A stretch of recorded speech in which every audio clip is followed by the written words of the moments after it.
yourself and Floyd Mayweather Jr. and tonight's bout with Terence "Bud" Crawford, if you can. No, I think Crawford is way better than Floyd Mayweather.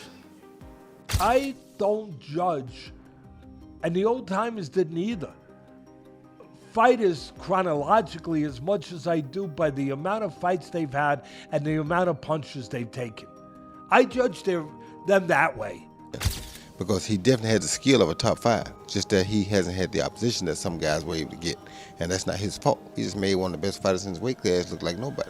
Boxing pundits are beginning to whisper what was once unthinkable, that Terence Crawford may outshine a prime Floyd Mayweather. After his stunning unanimous decision victory over Canelo Alvarez to become undisputed super middleweight champion, Crawford earned praise not just for the win, but for how he won, dominating from range, switching stances seamlessly, standing his ground under pressure, and mixing strategy with brutal efficiency. Crawford outboxed Canelo, made Canelo miss, stood right in front of him when he was supposed to. He moved when he was supposed to. Made it look easy. He beat Canelo Alvarez better than Floyd Money Mayweather, which makes him better than Floyd Money Mayweather, in my opinion. Experts like Bob Arum have even claimed that Crawford's ambidexterity and complete skill set make him uniquely capable of matching or even surpassing Mayweather in his peak. Canelo wipes the floor with him. I love Crawford. I told you when Crawford and Spence that Crawford would beat the hell out of him, but Canelo is a different proposition. It's an interesting fight, but I think there's only one winner. What fight Why would do you make feel the most? he wipes the floor with him? What? Is it because of the weight difference? Because Canelo, Canelo is used to fighting at a particular level, and and I don't think that Terence can hurt Canelo, but Canelo can hurt Terence. Do you think the welterweight Boots Ennis would stand a chance against Crawford? Or? I have no idea, but I know that Boots Ennis is a tremendous fighter and a great talent. Whether he'd stand a chance with Crawford, I don't really know, because at 147, Crawford is, I think, unbeatable. The debate over who's greater, Floyd or Terence Crawford, was reignited when Canelo Alvarez, who has fought both men, declared that he believes Crawford is superior. Canelo's remarks came after Crawford defeated him by unanimous decision in 2025 to become the undisputed super middleweight champion. He pointed to Crawford's adaptability, intelligence in the ring, ability to switch guards, and defensive skill as evidence that Crawford outclasses Mayweather. And he say he might be better than Mayweather. I can see it, because Crawford got a little bit of Mayweather in him, but he got the offense going on. It's not like all defense, blocking everything, points, you know. Crawford can actually hurt you. He's actually a fighter. He'll fight you. You know, he'll box you, but he'll fight you too. He ain't no joke. Mayweather Jr. built a legendary career marked by his perfect 50-0 record, unmatched defensive mastery, and capacity to dominate in multiple weight classes from super featherweight up through light middleweight. He was famous for immaculate footwork, reflexes, counterpunching, and an uncanny ability to avoid serious damage while dictating pace. Mayweather won 15 major world titles across 5 weight classes, and in an era when boxing was extremely competitive at each level, he often took on fighters who were big names and champions in their own right. Of all the fights, you've had 50. Who would you say was your toughest opponent? You got guys that punch hard and hit hard, and you got guys that come out and win a few rounds, but nothing really was tough. I've been in a boxing gym and guys have given me great sparring and great work. They say ass whooping will humble you. I go home and say, you gotta tighten up, champ. Yeah. You gotta get it together, champ. And then sometimes I go home and say, is this for me? I make mistakes, but I strive every day to be a perfectionist. And we all know God only made one thing perfect, and that's my boxing record. You know, I didn't have to have 70 fights, or 150 fights, 300 fights. Did I not beat the most world champions? Yes, you did. Okay. And in the least amount of fights? Yes, you did. Who got the highest gate? Floyd Mayweather. Who made the most money? You did. Who was the most accurate fighter of all time? You were. So it's basically saying that... The greatest of all time. Okay. All right. Terence Crawford also possesses an undefeated streak with more than 18 major world titles in 5 divisions and has become the first male boxer to become an undisputed champion in 3 weight classes. Crawford is a switch hitter, carrying power that travels with him up in weight and delivers both technical precision and finishing ability. He has had dominant performances over elite foes like Errol Spence Jr. and most recently, Canelo Alvarez. You know, he was a little frustrated in there, but that's part of the game. And last question is, I know Trey, after the fight, have you feel yet the significance of this win and what it means in your legacy and your career? To be honest, when I set my sights on doing something and I know what I'm capable of, it's not like a surprise to me. It's a surprise to y'all because y'all didn't believe me, you know, but for me, I knew I could do it and I believed that I could do it. I just needed the opportunity. Terence, when did you know that you were going to beat him? Over here on your left. When he signed the contract. He seemed to focus mostly on body punches, and you were hitting him in the head a lot. Was it your reach that gave you the advantage?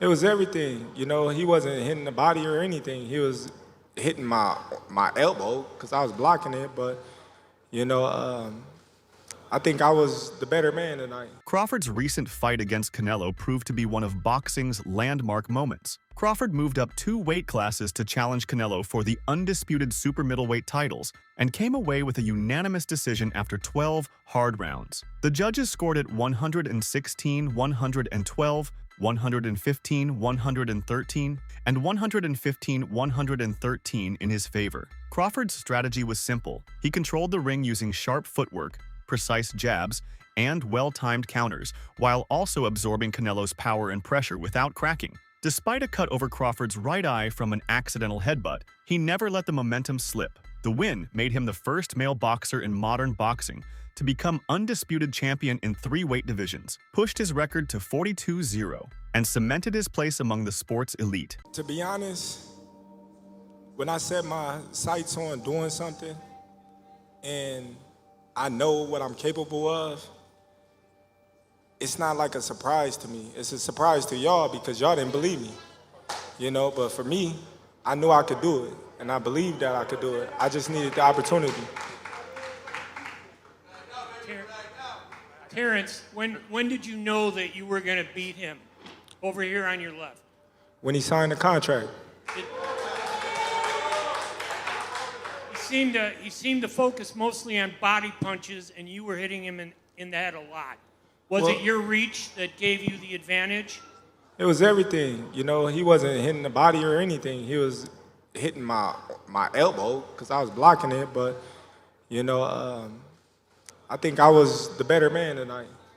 In a recent interview, Roy Jones Jr. has elevated Terence Crawford into discussions reserved for the best ever, insisting that Crawford possesses the kind of skill and adaptability usually seen in Hall of Famers. He believes Crawford's ability to switch stances fluidly, his timing, his ring IQ, and his complete offensive and defensive control mark him as exceptional. Though Jones Jr. admits Crawford still needed certain marquee matchups to cement his place, he considers Crawford's recent performances, especially the dominance over highly regarded opponents, as proof that he is finally fulfilling the expectations his talent has long promised. I'd rank him probably in your top 10, maybe even your top 5. Where do you rank Terence, in your opinion? I put him in the top 15, maybe the top 10, because he definitely has the skill of a top 5, just that he hasn't had the opposition that some guys were able to get, and that's not his fault. He just made one of the best fighters in his weight class look like nobody. That's pretty damn good. Now he proved what we already thought. We just didn't see him against the best opposition near his weight class. See, this is the thing people don't understand. This is what I like about Bud. He reminds me of Roy. We ain't got to have the best opposition in our weight class. We want the best opposition near our weight class. There's been discussion that maybe, you know, Crawford and Inoue are going back and forth tussling for like pound for pound, that maybe Inoue because of the multiple weight divisions. You're shaking your head no. Tell me why no. Because Inoue also, when he first moved up, he lost to Donaire. Don't forget that. Bud ain't lost nobody. Moving up or down, he moved up 3 times. He lost nobody. Don't tell me he better than Bud, no. Keith Thurman was vocal in praising Crawford's performance, describing it as a boxing clinic where fundamentals, ring generalship, and intelligent tactics ruled the night. He pointed out how Crawford effectively used his jab, movement, angles, and distance to neutralize Canelo's usual pressure and power advantage. Although Thurman had earlier expressed concerns about Crawford moving up in weight, he admitted that Bud's speed, timing, and composure proved decisive. Thurman also acknowledged that Canelo looked slower than expected and appeared unable to adapt or impose his physical strength as in prior fights. Ultimately, Thurman conceded that Crawford's win was a masterclass in strategy and skill, underlining that Canelo, while still dangerous, was outboxed in almost every respect. What's up, people? It's the morning after the big fight. Crawford Canelo. Shout outs to Crawford. You did it, boy. You did it. For those who still aren't quite sure what they witnessed last night, I'm going to let you know that you witnessed what is called a notorious boxing clinic. This is everything done right, okay? First, he worked behind the jab, people. Boxing 101. Set your shots up behind the jab. Canelo froze up. He was able to minimize the pressure. Step 2, use the ring. Use the ring. Get to the outside. Make Canelo pivot. Make him pivot. Don't let his feet settle. Okay? Pick your spots. This was a notorious hit and don't get hit. That's boxing 101, people. It's actually the definition of boxing. For those who don't know the definition of boxing, it's to hit and not get hit. It's almost like a game of tag, to simplify it for you folks. All right? And yes, Crawford was tagging him.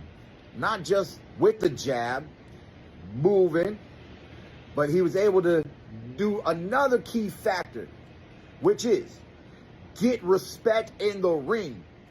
He was able to hold his ground in pockets, work the body, go toe-to-toe, and catch him with that speed. Bah!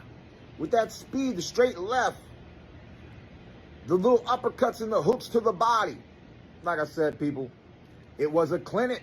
Fernando Vargas admitted he misjudged the matchup going in, acknowledging that Terence Crawford proved him wrong with a masterful performance. He expressed genuine surprise at the way Crawford executed his game plan, praising his sharp technique, flawless ring control, and precise punches throughout the contest. Vargas still gave respect to Canelo, noting that the Mexican star remains a dangerous and accomplished champion, but emphasized that on this night Crawford was simply the superior fighter. His reaction carried humility, as he owned up to underestimating Crawford, and admiration, as he recognized the skill and dominance that allowed Crawford to secure such a historic victory. What's up, people? It's the morning after the big fight. Crawford Canelo. Shout outs to Crawford. You did it, boy. You did it. For those who still aren't quite sure what they witnessed last night, I'm going to let you know that you witnessed what is called a notorious boxing clinic.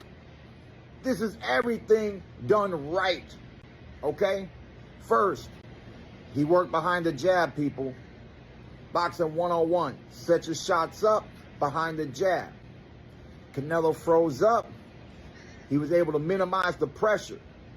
Step 2, use the ring. Use the ring. Get to the outside. Make Canelo pivot. Make him pivot. Don't let his feet settle. Okay?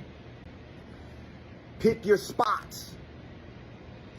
This was a notorious hit and don't get hit. That's boxing 101, people. It's actually the definition of boxing. For those who don't know the definition of boxing, it's to hit and not get hit. It's almost like a game of tag, to simplify it for you folks. All right? And yes, Crawford was tagging him.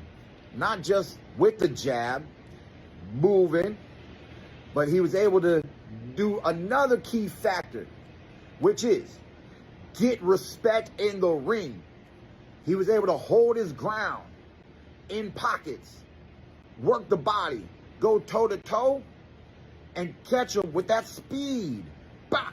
With that speed, the straight left, the little uppercuts and the hooks to the body. Like I said, people, it was a clinic.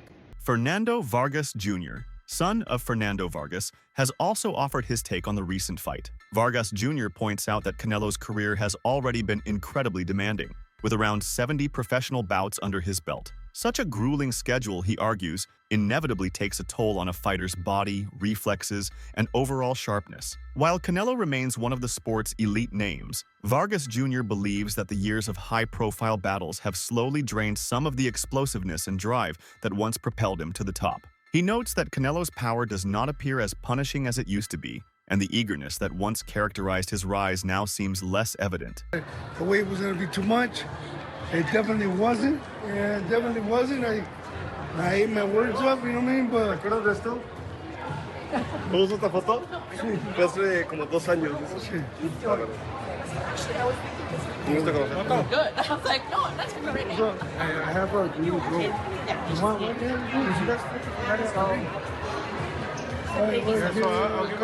I'll give you a coffee. All right, Carlos. Excuse us. Yeah. So, what was it?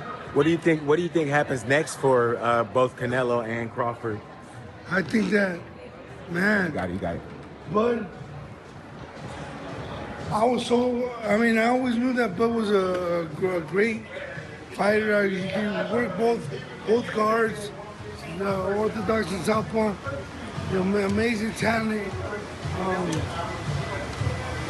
Al Bernstein highlights another dimension of Crawford's abilities, and it is his unpredictability. He explains that Crawford does not follow a rigid or predictable approach in the ring. Instead, he adapts mid-fight, creating challenges for his opponents who struggle to read his next move. Against a boxer like Canelo, who thrives on timing and counterattacks, this unpredictability becomes a serious obstacle. Bernstein notes that Crawford's capacity to shift between orthodox and southpaw stances adds another layer of difficulty. This versatility makes it harder for Canelo to anticipate attacks, leaving him vulnerable to combinations he may not see coming.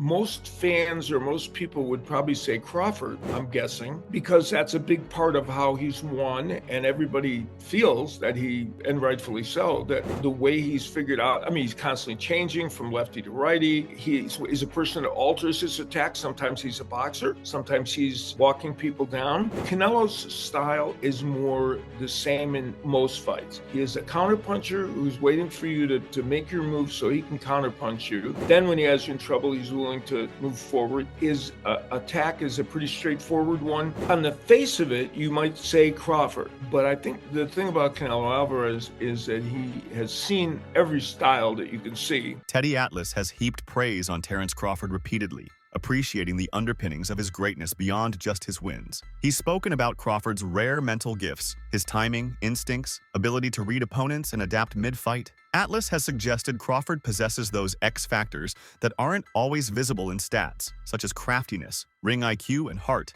He's also voiced admiration for how Crawford has moved through weight classes, maintained his skills, and taken on big challenges without shrinking from the risk. Throughout, Atlas insists Crawford is special, a fighter with tools and mentality few have, worthy of being counted among the best in the sport. He passes the eye test.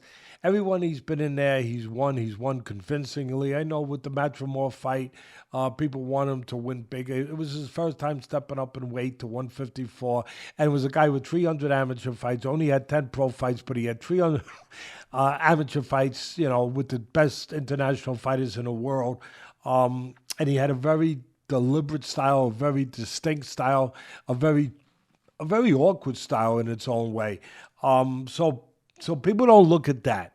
They don't look at the things, obviously, that I'm looking at, being a trainer, being in the business of boxing my whole life, 50 years of it. Jeff Mayweather, uncle of Floyd Mayweather Jr., recently weighed in on Canelo Alvarez's claim that Terence Crawford is better than Floyd. He suggested that Canelo's praise of Crawford could be strategic, a way to elevate the perceived value of his opponent heading into their fight. Jeff acknowledged that Crawford might be skilled, possibly matching Floyd in intelligence, yet he contested the view that Crawford has surpassed Floyd's defensive greatness. He also implied that such comparisons often come from fighters wanting to frame their victories over someone seen as better in order to enhance their own legacy. Jeff expressed respect for both fighters, but made clear he believes Floyd's track record still stands apart. We got, Crawford. Do you think he stays there at 168? Does he go down to 160 and try to get another weight class? Yeah, we'll start with him first. What's his next move? He said he doesn't want to rematch with Canelo, but I think that'd be on the table. That's going to be a ton of money, obviously. I think that the Canelo fight may be so big that it's a fight that he is going to actually probably say yes to. I mean, he has to feel comfortable he can win again. It's not like he got lucky on a one-punch knockout. He won that fight. Yeah, he won the fight, so I mean, I don't see him being. There's no reason for him to be scared. Right. And I think that that might be the fight that he'll take out of all the offers that's out there, because now he's at 68.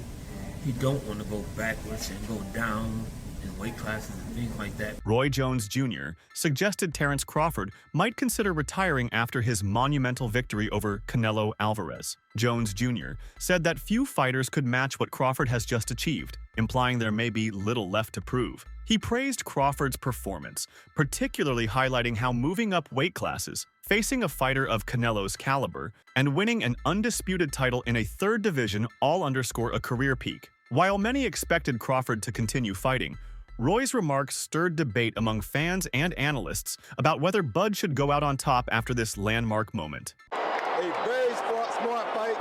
Took the fight in the middle, let Canelo get off his steam early, came in the later rounds and just outboxed him for a very smart fight. Didn't stand in the middle for him, made him use the ring like Canelo doesn't like to do. He took the Arislanda-Lowry blueprint and used it very well. How surprised were you with Crawford's performance? Was you surprised? Not surprised at all. Not surprised at all. If you look at Arislanda-Lowry, you notice Bud never turned right-handed the whole fight, because the new Arislanda-Lowry gave him most trouble because you used the ring on him as a southpaw. How special is Terence Crawford, the fight? First person to be three-way undisputed. Terence is very special. He definitely goes in the top 10, maybe even the top 5 of the best pound for pound ever. Do you think, is there anything more for him now, would you say? Nothing else left for him. That was it. He can call it a day now if he wants to. Who do you think is greater in their prime, Floyd Mayweather or Terence Crawford? Share your thoughts in the comments.